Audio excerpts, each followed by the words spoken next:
system.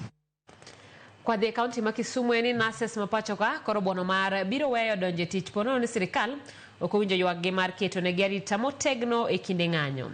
Kotelnegi kod jatend riwruog Nases mapacho ka mano Collins Otieno Ajwang wach makama giyango kotenore kod monj mane timore ne Nases Kitengela county ma Kajiado kinde ng'anyo mar 10/77 odiochieng' manyoro.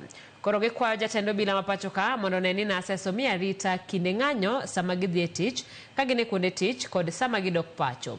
Nono to ka monja obiro nuore kuomgi to gibidonje tich kendo onge chenro mag thieth ma gibiro chiwo. Osegoye kama jathieth osema kama ne jathieth osetam donje tich kama ne jathieth igoyo kamutiye pok notimore.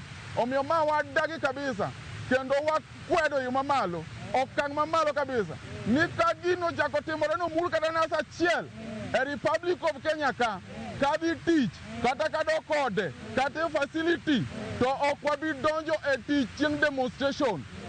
Omiyo wakwayo sirikal mamalo kotelnegi Inspector General mar Police to gi Cabinet Secretary mar Health ni mondo okaw warning ni and okaw gima wawacho ni very seriously ni moving forward kaka wadhi mbele ni kopo ni jathieth kopo ni nas ng'ato chako mulo e Kenya ka mangima to chieng' demonstration mora mora osenero dong' nono.